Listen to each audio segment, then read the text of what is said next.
Alright! Happy birthday. Ano ba ngayon? Happy Friday sa inyong lahat. Yan, no? Huwag natin patagalin to. Putik na yan, no?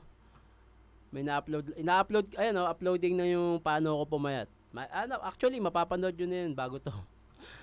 Sayad versus Marshall Bonifacio. Hindi ko to napanood ng live, eh. Tara. Nanalo ko ito si Sayad. Tinanong niya si Marshall kung sino niya mauna.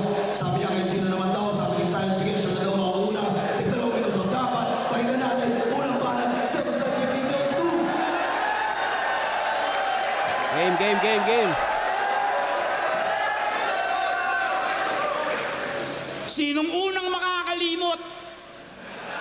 Sinong unang mauutal? Bulong-bulungan pagtalikod dyan iikot yung sugal. Tipong unang matatalisod makakalikot ng brutal at buntal ang ihilot sa kikilos na butal. Tutal itong sakdal papunta din dun yung andar gumugusto ng titulo. Sa panayam niyang nakalkal magkakampyon daw balang araw taas noon niyang dinaldal. At naawa yung katotohanan di ka na lamang sinampal. Oh, tangina ang pakakatingga ano nun. Paggamit ng Tagalog. Meron tayong kasabihan na sasampalin ka ng katotohanan. So siya tinamad yung katotohanan, di siya sinampal. Putang ina mus. At naawa yung katotohanan, di ka na lamang sinampal. Grabe yun. Tapos nandito ka ngayon, ano sa akin ka magbabawi? Pagkakamaling sinusundan ng isa pang pagkakamali. Kung mga kwento na pagtatahe, bayani sa pagkakabali. Mabayo kang isinilang pero Bonifacio kang masasawi. Mabayo ay ang parang kung nagustuhan mo yun, parang ayun yata yung apelido ni Marshall. Tunay niyang pangalan ay apelido Mabayo. Mabayo. Konektado rin ba siya sa isang istorya sa history natin? Sa mga nakakaalam nga, ako medyo mahina ako pagdating sa history. Kailangan ko siyang i-search para malaman ko. Meron bang Mabayo o Mabayo sa history natin na connected kay Bonifacio? Pa-comment ha, pasensya na kayo, may mga bagay talaga akong bobo ako. So malaking bagay sa akin at makakatulong sa akin kung matuturuan nyo ako. Salamat. sinilang pero Bonifacio kang masasawi. Kung nagustuhan mo yun, dapat pa ba akong masurpresa? Kung ikaw yung gagawin lahat ng respeto, makolekta, handang kumain ng bala, laging handang mabayoneta yung Mabayo at Bonifacio, sa ganon magkokonekta. Pagamat Mabayo, Bonifacio, magko-connect. Ito talaga. Ito yung may mga part na gantong technical na hindi ko maabot kasi hindi ko alam kung galing ba siya sa history. So sa mga nakakaalam, please paki-comment. Maraming salamat para makatulong sa akin. Para malaman ko din. Salamat. ang kabiguan ay manatili kang alisto kasi kung ama ka ng katipunan, ako higit pa sa asinto. Nakalkulado ba? Kung ama ka ng katipunan, ako higit pa sa Jacinto. Kapatid ba siya ni Bonifacio? O hindi siya kapatid. Jacinto connected kay Bonifacio pa rin, ama, Jacinto. Sa mga history, sa mga nakakaalam tungkol sa history, paki-comment please. Malaking bagay sa akin yan na malaman ko at ikatutuwa ng utak ko. Sa ganon magkokonekta. Pagamat rerektang kabiguan ay manatili kang alisto kasi kung ama ka ng katipunan, ako higit pa sa asinto. Ama ng katipunan, si Bonifacio. Ako'y higit pa sa Jacinto. Alam ko karakter din yan sa history natin, pero ano bang part niya? General ba si Jacinto? Paki-comment, salamat. Nakalkulado bawat kilos at may galaw sa pagkumpas. Kapag namali ka ng batikos ang araw-araw mo undas. O ang namali ba pagtuklas ng alias niya sa larangan pagkat yung Bonifacio niya Marshall na alias din ang dilawan. Kung Connected to kay Ninoy Aquino. Parang yung nangyari ata to kay Ninoy tapos yung may ginamit siyang ibang pangalan. So, ang ginagamit ni Sayad na weapon dito pa sa pagkakaabot ng utak ko ay history na kinokonekta niya sa Marshall Bonifacio. Santo Aquino, ba't nandito tong bugoy? Ano pag naligpit kita dito, misis mo, magtutuloy? Ay, gago! Ito base lang sa pagkakaintindi ko ha. Na alias din ang dilawan. Kung sinasanto Aquino, ba't nandito tong bugoy? Ano pag naligpit kita dito, misis mo, magtutuloy? Tangina. Ito, base sa pagkakaintindi ko to, kinokonekta niya nga ito kay Ninoy. Tapos, pag pinatay kita dito, misis mo magtutuloy, which is kay Cory. Ah, tangina. Yung weapon na ginagamit ni Saya dito ay history. So, napakaganda niyang ehersisyo sa utak para mag-research sa mga ganung bagay. Tangina. Pues, hindi ako papayag! Ang pagkabasag dadamhin sa naratibong ka, Andres, ko pa rin to dadalhin kung saan ka biyak magagahasa pagkatapos magapi. Mukhang paiyak na kinawawa tatatak sa salapi. Ano, nababaliw ka na? Sa papuri na takam dahil sa the gods must be crazy? Ang dami mong alam, baka nga nababaliw ka na. Malamang sa malamang. Ako nga pala si Sayad at ito sinababaliw pa lang. Tangina, ako sobrang trip ko yung round 1 ni Sayad. Grabe yung history na kinonekta niya sa Bonifacio. Dilawan, misis mo magtutuloy. Grabe yon. Maraming rekta na technical, solidong technical na rumerekta rin kay Marshall. Sobrang trip ko to. Para sa akin, napaka-perfectong round 1 na ito pagdating sa technical sa pagiging Sayad. Grabe yung history na binahagi niya rito na kumonekta pa rin sa kalaban niya. Grabe yung Sayad dito. Pero sa mas mga nakakaalam pa ng history na patungkol sa sinabi ni Sayad, please paki-comment. Malaking bagay ho sa akin na malaman ko pa yung ibang mga hindi ko alam. Thank you. Marshall, tara. Round 1.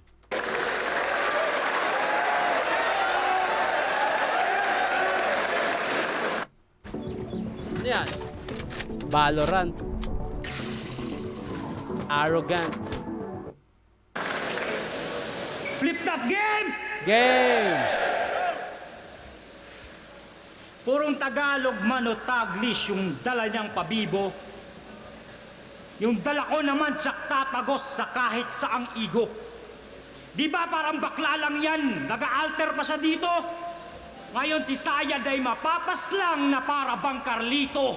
Dinig ko yung bawat ritmo ng musikang iyong ginagalawan. Siyudad ni Nero may ozone disco, ganun ngayon ang iyong sinasayawan. Kahit anong gawin mong ritual pa dito nang maabot ang iyong ikakalamang. Ika'y obispo ng batasismo, bakit ako matatakot sa iyong dinadasalan?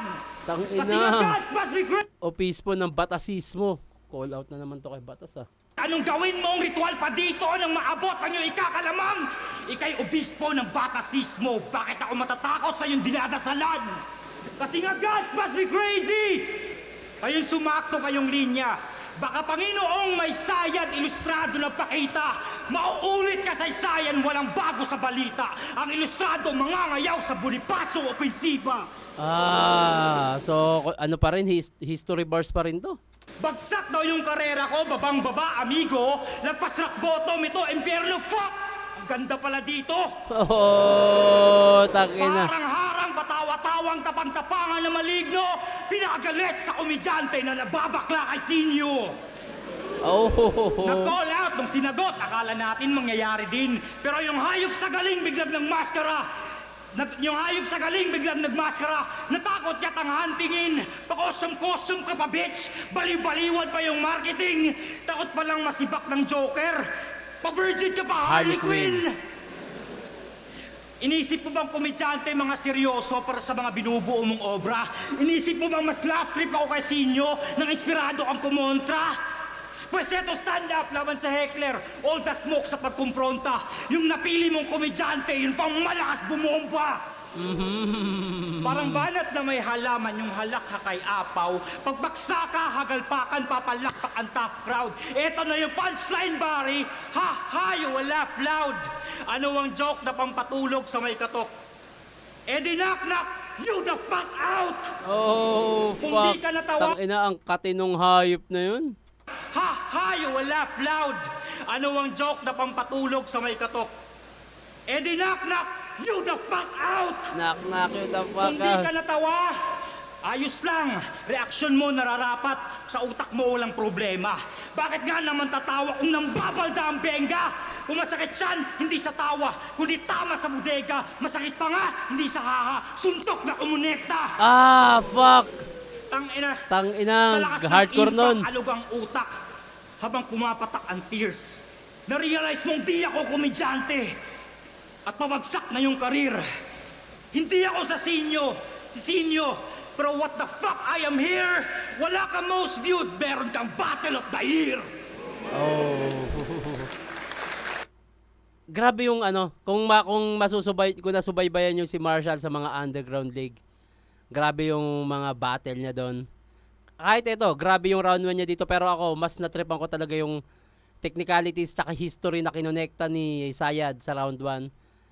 Para sa akin, mas trip ko yung round 1 ni Sayad. Pero props pa rin, sobrang lakas pa rin naman ng round 1 ni Marshall Bonifacio, pero mas natripan ko talaga yung round 1 ni Sayad. Pero nandito na tayo sa 2 and 3 ni Sayad kung saan sana hindi siya mag-choke. Talo sa round 3. Hindi ko kasi napanood ng live to eh. Anyway, eto na. Tara. Sayad, round 2, tara. Shock Maestro, GL, Taglish pero unique yung style. Ito Anderson, Nightwing, Rhyme Zone, AI na pwedeng Poison, pwedeng Vidrum, kasi Mokojin, Worldwide Rapid Luzon, Visayas, Mindanao at West Side! Opan. Halos lahat ng nakalaban mo, binabato ka ng ganyan, ang kumapit wala. Mahigit 1 dekada ang pinaparatangang gaya-gaya. Bakit kaya?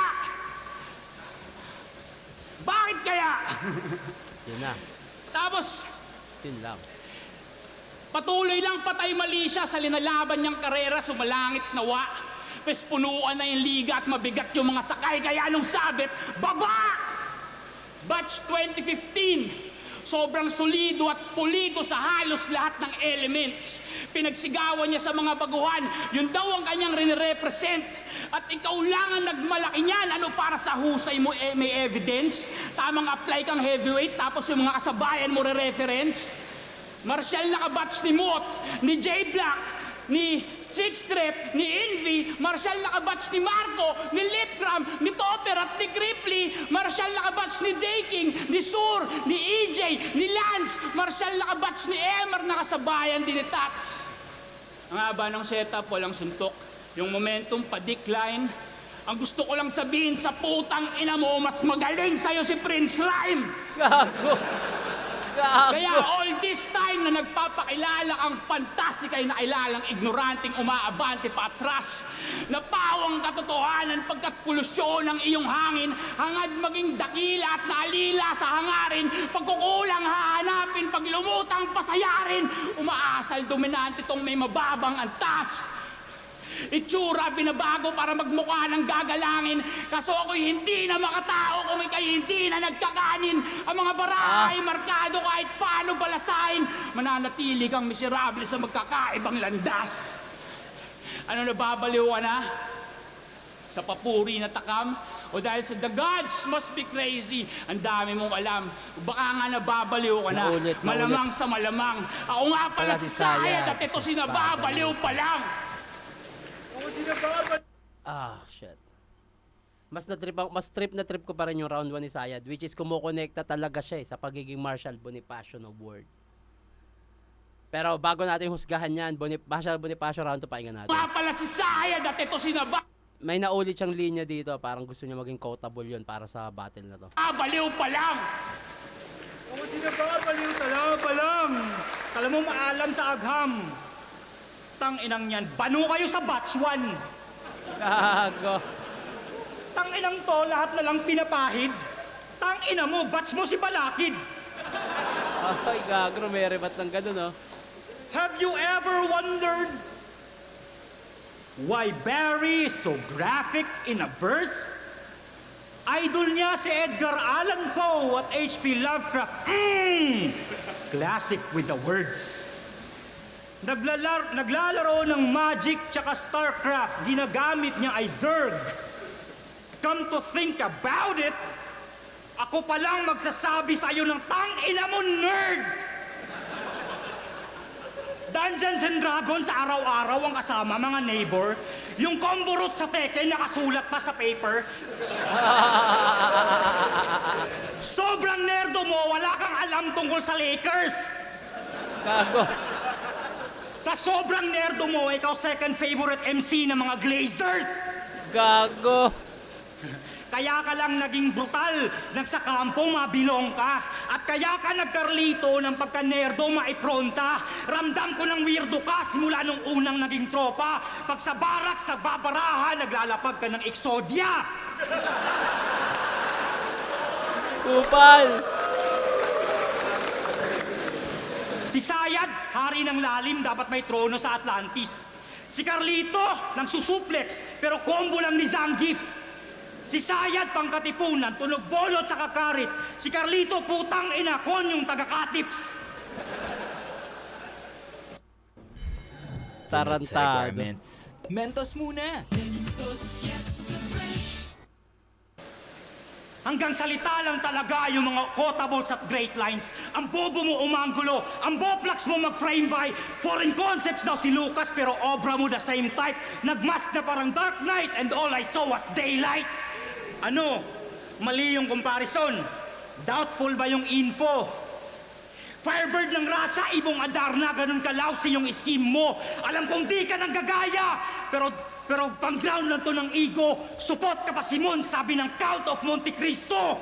Original, ko alam puro, sa kanyang estilo buena mano. Pero kay Lance Invictus Lucas sa mga gaya, dead ang gago. Diamond sa underground. Natural lang bet ng tao nung tinapat sa mga Moissanite mukha ng puwet ng baso. Ah, gago yun. Panong henyo kung dalawang disenyo na laglag? Isa kang medyo alamat, eksperto na palpak, daming naisip, ganyan epekto pagbangag. Ikaw pinaka-resulta kapag nerdo ang nag-drugs. Shagag. Tangina mismong si Carlito, sinabutahe ka nung sa biglaang pagsulpot. Sumasayaw sa musikang siya lang nakakasagap ng tunog. Mismong pangalawa mong persona, di mo kaya mapasunod. Basta Sayad at Carlito ay hindi magkatugma. Base sa mas natripan ko yung kay Marshall Bonifacio. Sobrang dami ding magagandang promekta para kay Sayad, lalo yung parang ang punchline niya yung parang naging pet ng baso dahil sa mga diamanting nakalaban niya, sila Lanceta, sila Invictus, dahil nakalaban niya yung mga gumagaya sa kanya na mga diamante, nagmukha siyang pet ng baso. Sobrang ganda ng pagkaka-setup niya doon. Mas ako dito. Mas Marshall Bonifacio ako sa round 2. Anyway, round 3, tara. Sayad. 1 Sayad, 2 MB. Sa round 3, dito na. Decision na to.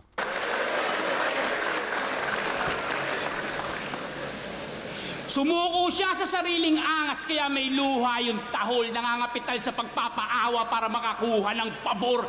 Isang typical na yawa na nagkusa, nagahol, ngayon nararapat ka bang ipasok sa nalumang ataol?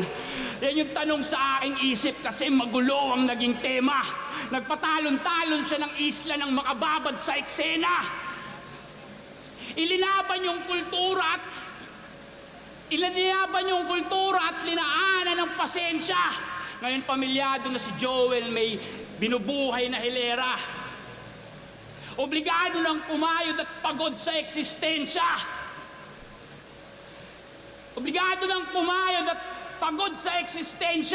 Ngayon, nagpaalalay sa banyaga ng makahagod ng pera-pera. Pero ano nga ba talaga ang siyang naging tema? Hindi lang pala mga adik ang kinakain ng sistema. Sa sobrang paggipit ay pinipilit yung papel. Hawak-hawak pa rin lapis pag kumakapit sa pader. Naging puta sa paggamit dating batang Suwael. Ngayon babalik ng Kanaan yung pangalang Israel.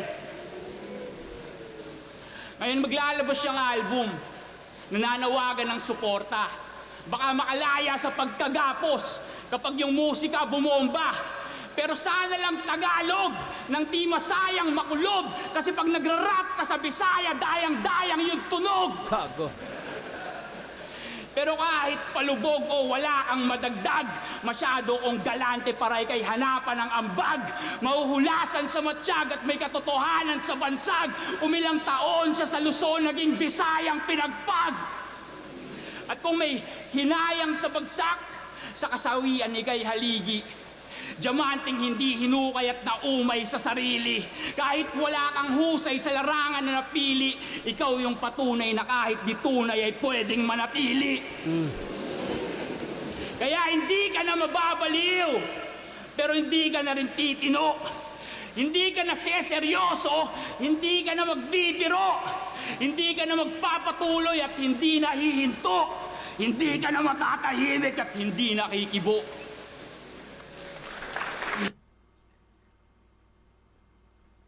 Round 1 pa rin, sobrang mas rumekta, mas technical.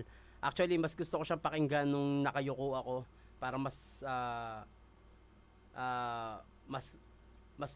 mag-focus yung tenga ko. Pero yun nga, mas round 1 talaga yung mas rumekta, mas mga solidong technical na tumatama din kay MB. Pero pakinggan muna natin round 3, MB tayo. Tangina mo, iyak! Gusto mo Tagalog? Imong mama bahog bilat. Gago.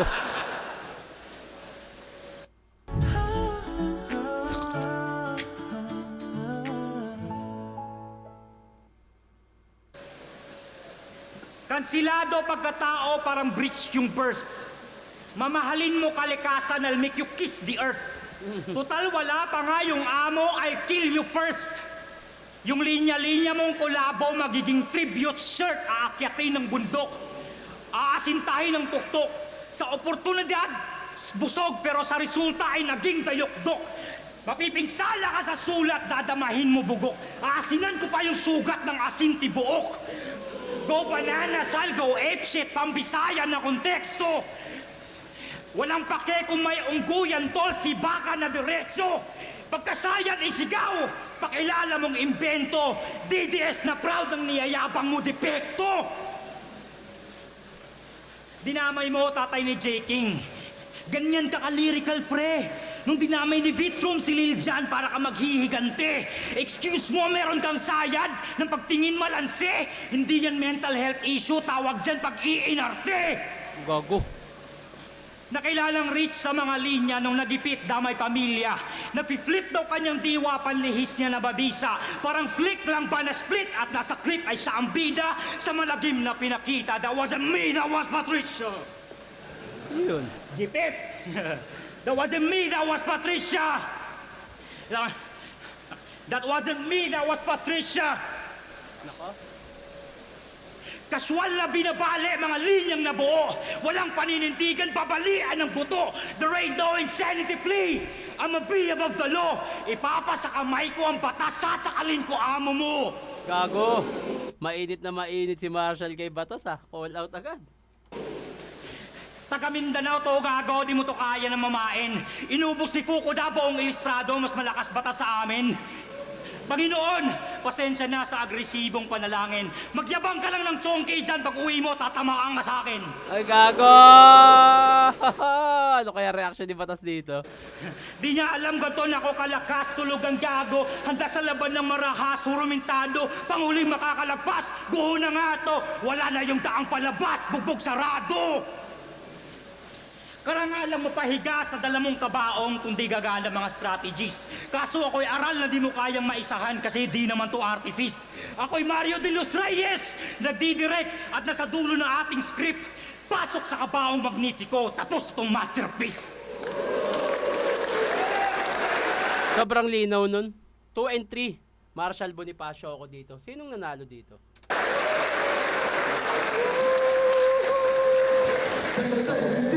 Marshall Bonifacio versus Zion. Magaling sa beses. Kung nagustuhan niyo yung naman na yun. Shot na sa kanila pareho. Boto Lurado, 5-0. Magaling na lahat para kay Marshall. Tsaka mas malinis na performance din. Congrats pa rin sa Ayat, tangin na. Sobrang solid nun. Yeah. Disiplina para pumayat ha. Oy, ano to?